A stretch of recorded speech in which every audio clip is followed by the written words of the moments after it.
Let's go ahead and take a look at converting this UML into code. So let's take a look at these instance variables: hours, minutes, seconds. These are integer data types. And let's look at these methods: set times, get hours, get minutes. And we have two constructors in here: clock, and then we've overloaded it a little bit, and we've got clock where we pass in three integers: hours, minutes, and seconds. So let's take a look at when we want to convert this into code, what do we need to do? So let's go ahead and take a look at that. Well, what I have here is the example, which is in your examples that you could download. And here we have the clock example. What I did is I went in and made a new Java class called clock, and like I say, this is from your examples. So let's take a look at this. It's a class. Here's the name of it. Let's go back to the UML. Here's the name of the class. Okay, and here we have the three instance variables. They're not local variables. Local variables can be set inside of constructors or methods. So these are not local variables. Or do we have a local variable? I don't see one. Alright, so these are instance variables. They are set class level, which means here's the beginning of the class. There are no methods until we come to our constructor, our overloaded constructor, or here's a method. So these are outside of any of these either constructors or methods. So these are instance variables, which are again used within this clock class, and they're private, so they cannot be seen by other classes. More or less, so they cannot be seen by other classes, but they can be seen by anything inside, any methods or constructor inside of this class. So this class goes all the way down here. Okay, so these are all the methods that are inside of this particular, that belong to this particular class called clock. Okay, let's go back to our UML. So here we have our default constructor. Now, whenever you create an object out of a class, the first thing you do is that you come to the constructor. That's where it starts at. So here's our default constructor. It's the name of the class, doesn't have a return type on it. It's not void or integer or anything like that. It's just public and then the name of the class. So let's take a look at the code on that. Here, here is the constructor, the default constructor, and it is public. You need to have access to it from outside of the class, so it needs to be public. And there are no parameters sent. And when this default constructor is called, the only thing it does is it sets the time to 0, 0, 0, and that's the hours, minutes, and seconds. It sets the hours, minutes, and seconds to 0, 0, and 0. Now if we look at our UML again, we've overloaded this constructor, so we have a second constructor here. And why do we have a second constructor? Because this one gives us the opportunity to send into this class three integers, and this, of course, we can send in what we want to set as hours, minutes, and seconds. So let's take a look at the code for that. And here we have that one. So if we call this constructor, and I'll show you how to do that, we can send in the hours, an integer for hours, minutes, and seconds, and then we have the method inside of both of these to call SetTime. So SetTime on the default constructor or SetTime on the overloaded constructor. Let's go back to our UML. So here's the two constructors. Now here's the, well, I don't want to call it the first method because there's really no order to these different methods. We can put them in any order that we want. But let's look at the SetTime. It's a method, got a plus in front of it, so it's a method. It's void, so there is not a return statement in there. It's not going to return any value. It will just set the hours, minutes, and seconds. So let's take a look at the code for that. And minimize that and set time. Oops. Okay. So we have the, it's public, so we can access this through our object, and it's void, so it does not return any value.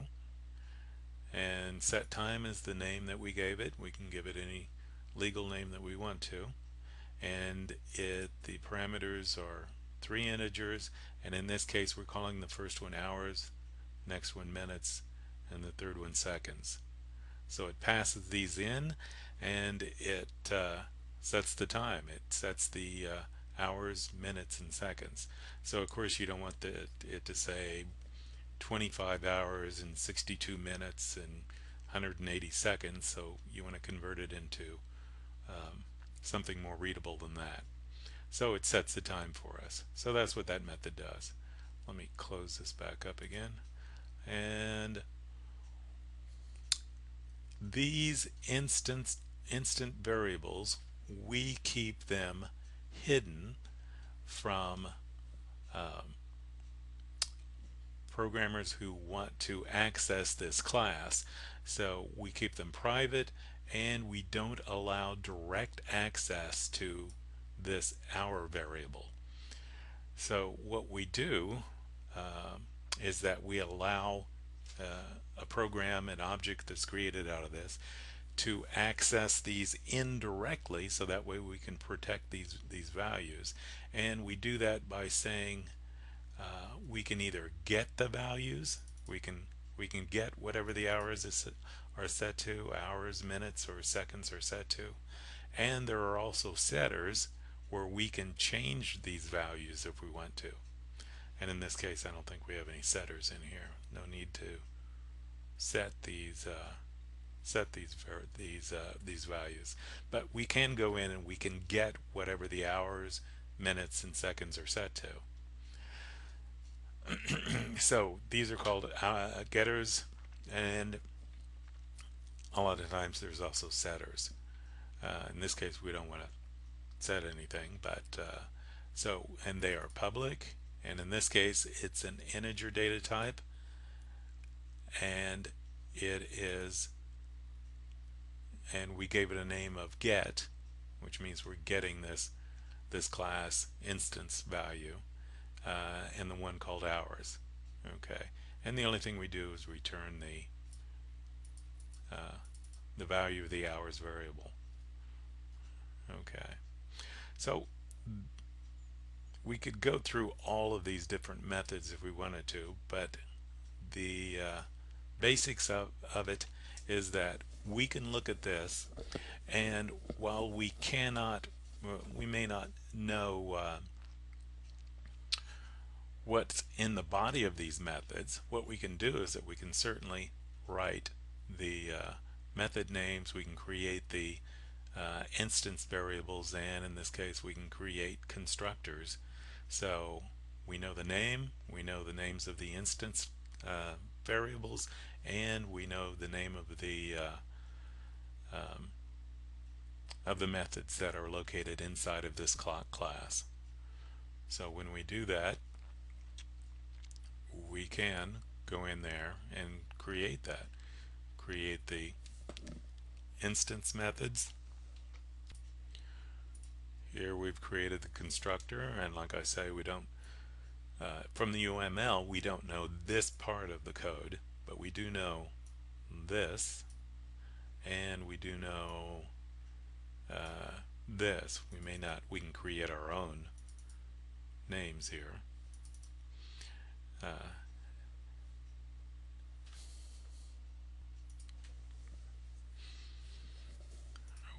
can create our getters, and if there were setters, we could create those too. We have we have the name of the method, print time.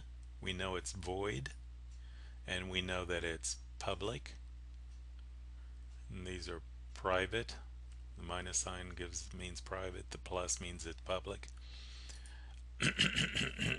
So we know it's public, we know it's void, and we know the name of it. And again, from the UML, we don't know this code, but we do know that.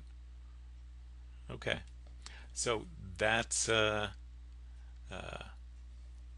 how we can that's the information that comes with the UML, how we design the UML, and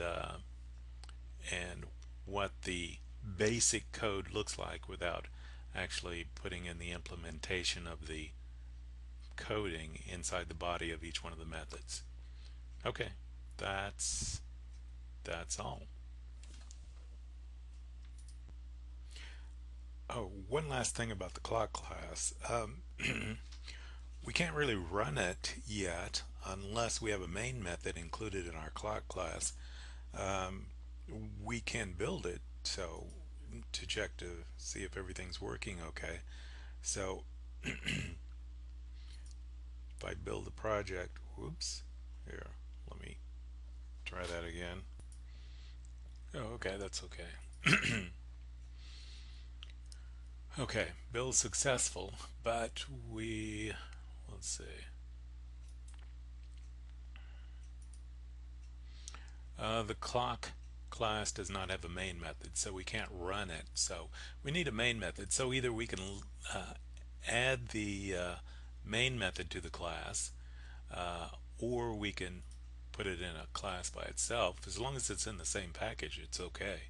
So either we can have this main method in this clock class, or in this case, what I've done is I've created a test clock class, and I put the main method in here. So either way, make it separate or put it in the clock class. As long as it's in the same package, we're okay. So how do we test this class? Well, here's one way we can do it. Say, for instance, we build a clock object, instantiate an object of type clock, and this is the same as this is a type, just like integer or strings or anything like that.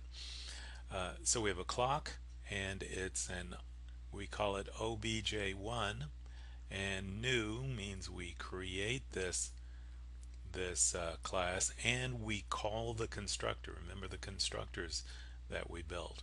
So we call the constructor, and this is the default constructor. Let's see if we can find this again. It's up here. Here's the default constructor. All it's going to do is set the time to hours 0, minutes 0, seconds 0. Okay, so when we run this, here's the object, and the object contains all of those methods contained in the clock class. And let me show you that.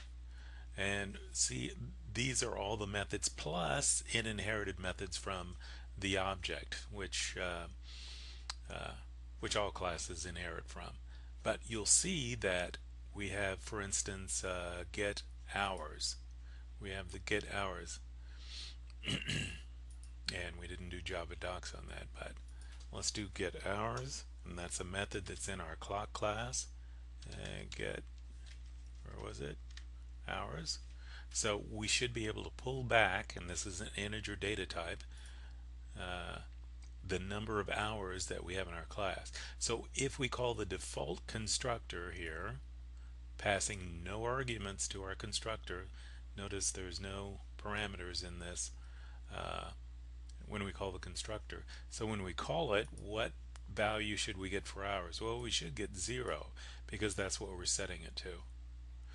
So let's go back here and let's run this now and make sure that that's what we get. So we run the file, and sure enough we get hours equal to 0. So let's call the overloaded constructor, and let's send, we've got three integer variables here, x, y, and z, each one set to 10. You can set these to any value that you want to, but we need to pass in these three, x, y, and z.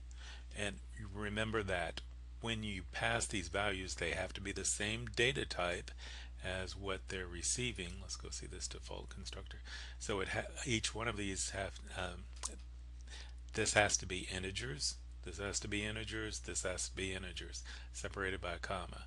So that's what we've got. This is an integer data type, this one and this one, and we're sending it 10, 10, and 10.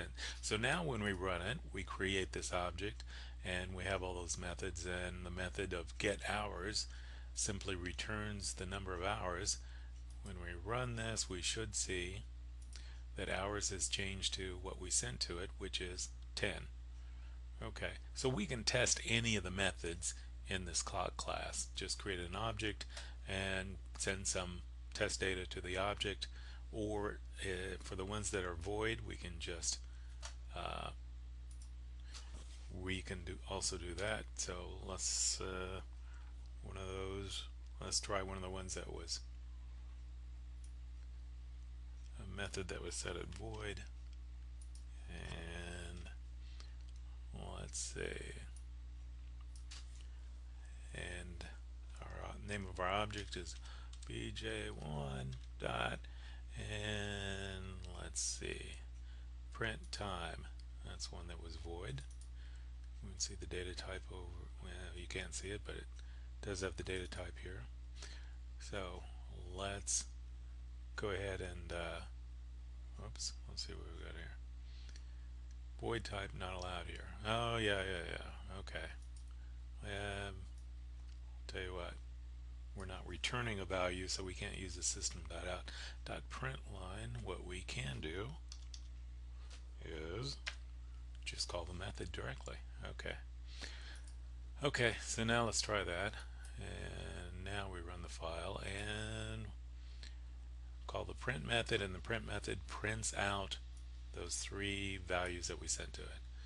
Okay, so that's all.